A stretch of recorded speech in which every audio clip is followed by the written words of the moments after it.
mahalagang batas sa pagpapanatili ng kaayusan, kapayapaan at pagkakaisa sa ating lipunan. Ito ang nagsisabing haligi ng isang maayos na bansa kung saan ang bawat isa ay may tungkulin at karapatang kailangang igalang. Ang pagsunod sa batas ay hindi lamang simpleng pagsunod sa alituntunin.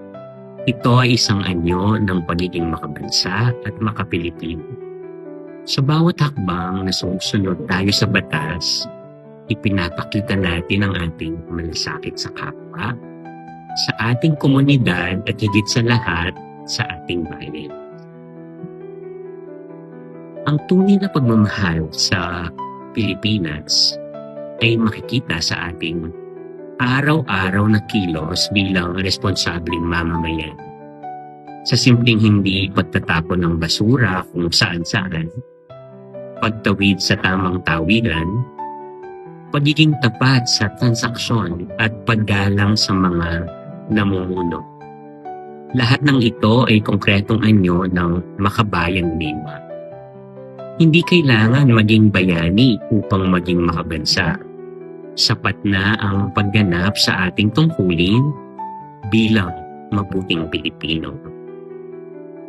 Napakahalaga ng papel na ginagampanan ng ating mga kapulisan bilang tagapagtanggol ng batas at ng karapatan ng bawat Pilipino sa kanilang dedikasyon at sakripisyo na ipagpapatuloy ang seguridad at kaayusan ng ating bayan. Hindi madali ang kanilang tungkulin. Ngunit ito'y kanilang pinili bilang serbisyo sa inang bayan. Kaya't nararapat lamang na sila'y igalang, suportahan, at kilalanin bilang mga tunay na lingkod bayan. Sa panahon ngayon, higit kailanman, kailangan natin ng pagkakaisa, disiplina at pagmamahal sa ating bansa. Ang pagiging makabansa ay hindi lamang sa salita, kundi higit sa gawa. Pagsunod sa batas, sa ating saligang batas, at pagiging mulat sa ating mga pananagutan bilang Pilipino.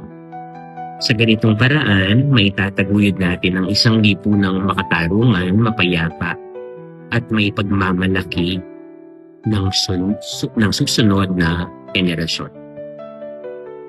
Iimbitan ko po kayo ngayon na manalangin.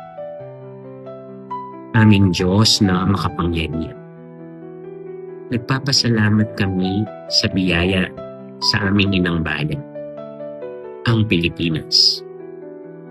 Patuloy ninyo po sanang basbasan ang aming mga puso, lalo na ang aming mga namumuno, upang kami maging tunay na makabansa at makapilipino.